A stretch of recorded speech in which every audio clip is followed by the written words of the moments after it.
नमस्कार, आप देख रहे हैं सिटी हलचल न्यूज। शुरुआत करते हैं दिन भर की बड़ी खबरों के साथ। उत्तर प्रदेश के यशस्वी मुख्यमंत्री योगी आदित्यनाथ का जनपद शाहजहांपुर में हुआ आगमन। जनपद शाहजहांपुर में पहुंचकर योगी आदित्यनाथ ने एक बड़ी जनसभा को किया संबोधित। लोगों में देखने को मिला काफी उत्साह। जनपद शाहजहांपुर में पहुंचकर योगी आदित्यनाथ ने दी 270 करोड़ रुपए की सौगात। माननीय मुख्यमंत्री जी स्वागत है भाई, स्वागत है योगी जी का, स्वागत है भाई, स्वागत है योगी जी का, स्वागत है भाई, स्वागत है योगी जी का, स्वागत है भाई, स्वागत। योगी आदित्यनाथ ने जनपद शाहजहांपुर को दी 270 करोड़ की सौगात। 101 विकास परियोजनाओं का किया लोकार्पण और शिलान्यास। उत्तर प्रदेश के यशस्वी मुख्यमंत्री योगी आदित्यनाथ ने जनपद शाहजहांपुर के रामलीला मैदान किन्नी बाग में 101 विकास परियोजनाओं का लोकार्पण व शिलान्यास किया। इस अवसर पर योगी आदित्यनाथ ने एक विशाल जनसभा को भी संबोधित किया। वंदे वंदे वंदे। आज के इस कार्यक्रम के आयोजक, प्रदेश सरकार में मेरे वरिष्ठ सहयोगी, वित्त, चिकित्सा, शिक्षा, संसदीय कार्य विभाग के मंत्री श्री सुरेश कुमार खन्ना जी, प्रदेश सरकार में ही मेरे सहयोगी मंत्री, तकनीकी शिक्षा विभाग के मंत्री श्री जितेंद्र प्रसाद जी, प्रदेश सरकार में मंत्री चौधरी उदयभान सिंह जी, माननीय सांसद श्री अरुण कुमार सागर जी, माननीय विधायक श्री मानवेंद्र सिंह जी, चेतराम जी, रोशन लाल जी, वीर विक्रम सिंह जी, विधान परिषद सदस्य श्री हरि सिंह ढिल्लो जी, जयपाल सिंह व्यस्त जी, राज्य सफाई कर्मचारी आयोग के अध्यक्ष श्री सुरेंद्र नाथ वाल्मीकि जी, अनुसूचित जाति जनजाति आयोग के उपाध्यक्ष श्री मिथिलेश कुमार जी, जिला पंचायत के अध्यक्ष श्रीमती ममता यादव जी, क्षेत्रीय अध्यक्ष श्री रजनीकांत माहेश्वरी जी, जिलाध्यक्ष हरिप्रकाश वर्मा जी, अरुण गुप्ता जी, डीपीएस राठौर जी और भारी संख्या में शाहजहांपुर, ददरौल और पुवाया से उपस्थित सभी कार्यकर्ता भाइयों बहनों, क्रांतिकारियों की इस धरती पर आज मुझे आकर के आप सबका दर्शन करने का सौभाग्य प्राप्त हो रहा है। मैं आपका अभिनंदन करता हूं और एक साथ आपको 270 करोड़ रुपए से अधिक की परियोजनाओं का अभी सौगात प्राप्त हुई है, जिसमें हमारे मंत्री खन्ना जी, जितिन जी, हमारे विधायक और माननीय सांसद गण के प्रयास से चीजें प्राप्त हुई हैं। इसके लिए मैं आप सबको हृदय से बधाई देता हूं, आप सबके प्रति अपनी शुभकामनाएं भी व्यक्त करता हूं। भाइयों बहनों, बदलते हुए शाहजहांपुर को आप सबने अपनी आंखों से देखा है। विकास की योजनाएं कैसे तेजी के साथ आगे बढ़ती हैं, आज उसकी मिसाल शाहजहांपुर बना है। यहां की अच्छी सड़कें, यहां पर बिजली की आपूर्ति, यहां पर नगर निगम का गठन होना, यहां पर शहीद पार्क की स्थापना होना, यहां पर मेडिकल कॉलेज की स्थापना हो जाना, यहां पर एसटीपी का निर्माण होना, पेयजल की स्कीम को आगे बढ़ा देना और यहां की अन्य तमाम वे परियोजनाएं जिनके लिए आप आजादी के बाद से तरसते रहे होंगे, 4.5 वर्ष के अंदर जो आपने चाहा वो आपके शाहजहांपुर में होकर के आ गया। भाइयों बहनों, जब आप नेक नियति से कोई कार्य करते हैं तो ईश्वर भी उसमें सहयोग करता है। और आज वह परिणाम शाहजहांपुर में देखने को मिल रहा है। क्या 2017 के पहले बिजली मिलती थी? नहीं मिलती थी। 2017 के पहले बिजली नहीं मिलती थी, कानून व्यवस्था की स्थिति बदहाल थी, अराजकता थी, गुंडागिर्दी थी, अव्यवस्था थी। न गांव का, न गरीब का, न किसान का, न नौजवान का, न महिलाओं का, किसी के बारे में सरकार के पास कोई ठोस योजना नहीं थी। ट्रांसफर पोस्टिंग से लेकर के नियुक्ति तक पैसे के आधार पर तोल करके, योग्यता नहीं, पैसे के आधार पर सब बोली बोली जाती थी। भाइयों बहनों, भारतीय जनता पार्टी की सरकार बना करके आपने प्रदेश के अंदर भारतीय जनता पार्टी के कार्यकर्ताओं के संबल को तो बढ़ाया ही, अपने वर्तमान और आने वाली पीढ़ी के भविष्य को भी उज्जवल बनाने का काम किया है। आज उसका परिणाम आपके सामने है। अभी हाल ही में आपने धनतेरस, दीपावली, गोवर्धन पूजा, भैया दूज, ये सभी कार्यक्रम संपन्न किए हैं। आपने देखा होगा मार्केट में भीड़ भाड़ थी, चारों ओर उल्लास और हर्ष का माहौल था, और इस हर्षोल्लास के माहौल में भी पर्व और त्योहार कितने शांतिपूर्ण तरीके से संपन्न हुए। क्या 2017 के पहले संभव था? नहीं। 2017 के पहले पर्व और त्योहार शांतिपूर्ण ढंग से नहीं मनाए जाते थे। कर्फ्यू लग जाता था, दंगे शुरू हो जाते थे, कर्फ्यू प्रारंभ हो जाता था, कोई शिकायत करता था, झूठे मुकदमा में फंसा दिया जाता था। 2017 के बाद प्रदेश में कोई दंगा नहीं हुआ, और दंगाइयों को संदेश बहुत साफ है, दंगा करोगे तो कई पीढ़ियां भरते भरते थक जाएंगे, लेकिन उसकी भरपाई नहीं कर पाओगे। शांति से रहो और शांति से रहना सीखो, अन्यथा आने वाली पीढ़ी का पहले से ही पट्टा लिख करके छोड़ जाओ।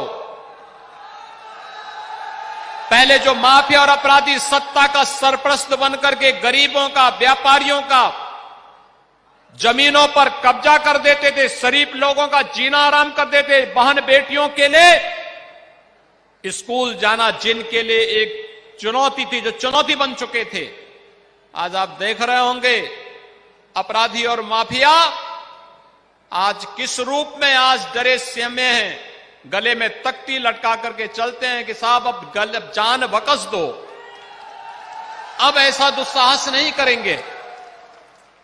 कल मैं कैराना में था। भाइयों बहनों, याद करिए आज से 5 साल पहले कैराना में क्या होता था। कोई बेटी स्कूल नहीं जा पाती थी, कैराना में अराजकता थी, व्यापक पैमाने पे पलायन हो रहा था। और कल जब मैं गया तो मैंने एक ऐसे परिवार के घर में दोपहर का भोजन लिया जो 2015 में वहां छोड़ करके जा चुका था, 2017 के बाद आया है। और आज जब मैंने उस परिवार की एक छोटी सी बिटिया से पूछा, मैंने कहा अब तो भय नहीं लगता है? उसने कहा साहब भय कैसे, अब तो हमारी सरकार है और गुंडों को जहां जाना था वहां चले गए हैं। याद रखना, जिन लोगों ने प्रदेश की राजनीति का अपराधीकरण किया था और अपराधियों का राजनीतिकरण किया था, इन लोगों के पास जब सत्ता आई थी, सत्ता का तो राजनीति का इन्होंने अपराधीकरण किया ही, लेकिन भाइयों बहनों इन्होंने प्रदेश के विकास को बाधित किया, अपने स्वयं के परिवार का भला किया, प्रदेश की संपत्ति को लुटा करके विदेशों में पैसा जमा किया। लेकिन हमारी सरकार ने कहा कि नहीं, अपराध और अपराधियों के प्रति तो जीरो टॉलरेंस की नीति के तहत काम करेंगे ही, भ्रष्टाचार और भ्रष्टाचारियों के खिलाफ भी उसी कठोरता के साथ निपटने का कार्य भी करेंगे। और इसीलिए आप देख रहे होंगे अवैध संपत्ति बनाने वालों की संपत्तियों को जब्त की जा रही है। 1800 करोड़ रुपए की अब तक की संपत्ति हम जब्त कर चुके हैं। और साथ साथ जिन माफियाओं ने निर्दोषों की संपत्ति पर अपनी हवेलियां खड़ी कर दी थी, आज उन पर प्रदेश सरकार को बुलडोजर जब चलता है और संपत्ति पर गरीबों की आवाज बनने प्रारंभ होते हैं, तो पता लगता है कि फिर वास्तव में ये अवैध संपत्ति अर्जित करना बेकार था। भाइयों बहनों, आज विकास के प्रत्येक क्षेत्र में आप देख रहे होंगे कार्य हो रहा है। अभी मैं इससे पहले कटरा, जलालाबाद और तिलहर विधानसभा क्षेत्र की परियोजना का शिलान्यास कर रहा था। अभी शाहजहांपुर में हूं, यानी दोनों को मिलाकर के 500 करोड़ रुपए की परियोजनाएं अकेले शाहजहांपुर में, शाहजहांपुर जनपद के अंदर। मेडिकल कॉलेज कभी सोचता था कोई यहां का व्यक्ति मेडिकल कॉलेज बनेगा, लेकिन आज मेडिकल कॉलेज शाहजहांपुर में बन गया है। इस सत्र में वहां प्रवेश भी प्रारंभ हो रहे हैं। मेडिकल कॉलेज विशेषज्ञ स्वास्थ्य सुविधा का एक आधार है, और भाइयों बहनों, इस मेडिकल कॉलेज के माध्यम से न केवल बेहतर स्वास्थ्य सुविधा मिलेगी, बल्कि शाहजहांपुर और आसपास के जनपदों के नौजवानों को मेडिकल में प्रवेश की सुविधा भी शाहजहांपुर में ही प्राप्त होगी। शाहजहांपुर का जन्मदाता है पंडित राम प्रसाद बिस्मिल, ठाकुर रोशन सिंह, अस्फाउल्लाह खां जैसे महान क्रांतिकारियों का स्मरण सहज ही हम सबके सामने आ जाता है।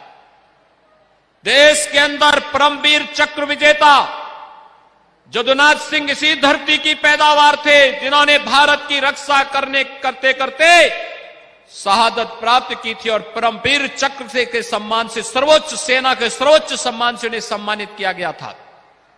और यही धरती है भाइयों बहनों, जिस धरती में स्वर्गीय विशनचंद्र सेठ जैसे महापुरुष हुए थे, जिन्होंने आज से 7 दशक पहले हिंदुत्वनिष्ठ राष्ट्रवादी राजनीति की अलग जगाने का काम किया था।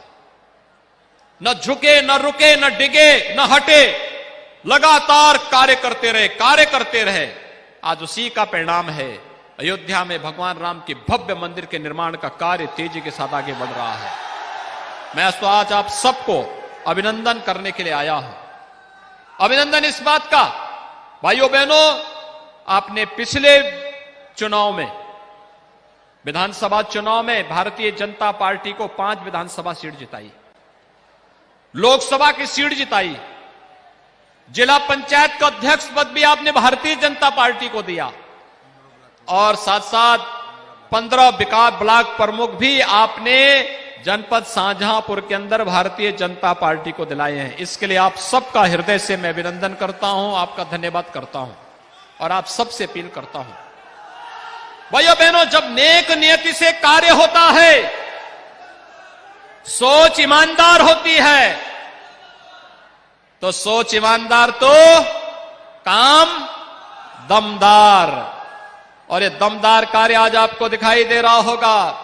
उत्तर प्रदेश देश की 44 योजनाओं में नंबर 1 स्थान पर है। 2017 में उत्तर प्रदेश का स्थान सबसे पीछे हुआ करता था, आज नंबर 1 स्थान पर है। कारण है ईमानदार सोच के साथ गरीब कल्याणकारी योजनाओं को लेकर के, कहीं पे खन्ना जी, कहीं जितिन प्रसाद जी, कहीं पर मानवेंद्र सिंह जी, कहीं चेतराम जी, कहीं पर हमारे अन्य विधायकगण, कहीं विधान परिषद के सदस्यगण, कहीं सांसद जी, ये सभी लोग जब सामूहिक रूप से प्रयास करते हैं तो परिणाम सामने आते हैं। हर जनपद में भारतीय जनता पार्टी का कार्यकारिता कार्य कर रहा है। और आज के अवसर पर मुझे केवल आपसे एक ही बात कहनी है, और एक बात इस बात को लेकर के, कोरोना कालखंड में पूरी दुनिया कोरोना से पस्त है, लेकिन आपके उत्साह और आपकी आस्था के सामने कोरोना पस्त हो गया है। भाइयों बहनों, प्रधानमंत्री मोदी जी ने आपको टेस्ट फ्री, उपचार फ्री, राशन फ्री की व्यवस्था दी, और सबको वैक्सीन, मुफ्त में वैक्सीन भी सबको प्रदान किया। आज हम लोग 13.5 करोड़ वैक्सीन की डोज दे चुके हैं उत्तर प्रदेश में। प्रधानमंत्री मोदी जी ने 2020 में 7 महीने तक, 2021 में 8 महीने तक फ्री में राशन दिया सब लोगों को। होली से दीपावली तक प्रधानमंत्री मोदी जी ने फ्री में राशन दिया। अब हमारी सरकार ने तय किया है कि दीपावली से लेकर होली तक हम भी फ्री में राशन देंगे। अंत्योदय परिवार को 35 किलो खाद्यान्न, गेहूं और चावल देंगे। 1 किलो दाल भी देंगे, 1 किलो खाद्य तेल भी देंगे, 1 किलो चीनी भी देंगे, 1 किलो नमक भी देंगे। पात्र गृहस्थी परिवार को हर यूनिट पे 5 किलो खाद्यान्न देंगे। खाद्यान्न में चावल और गेहूं। अगर 9 लोग हैं 45 किलो, 7 लोग हैं 35 किलो मिलेगा। 1 किलो दाल भी मिलेगी, 1 किलो खाद्य तेल भी मिलेगा, 1 किलो नमक भी मिलेगा हर उस परिवार को। और इसलिए भाइयों बहनों, आप सभी लोग वैक्सीन कितने लोगों ने लगाया है यहां पे? वाह भाई, तो पूरा वैक्सीन लगा चुके हैं। इसीलिए आप सब मास्क छोड़ दिए, लेकिन मास्क जरूर लगाइए। मास्क और 2 गज की दूरी का पालन पूरा करिए। जब तक कोरोना पूरी तरह समाप्त नहीं होता है तब तक सावधानी आवश्यक। आपसे अपील है, जिन लोगों ने वैक्सीन नहीं लिया है उनको वैक्सीन लेने के लिए बोलें। जिन्होंने दूसरी डोज नहीं ली है वे भी दूसरी डोज जरूर लेंगे। इस विश्वास के साथ आपको आज इन ढेर सारी परियोजनाओं के लिए हृदय से बधाई, शुभकामनाएं। आप सबके प्रति मेरी मंगलमय शुभकामना। इस विश्वास के साथ मैं आज अपनी वाणी को देता हूं विराम। जय जय श्री राम।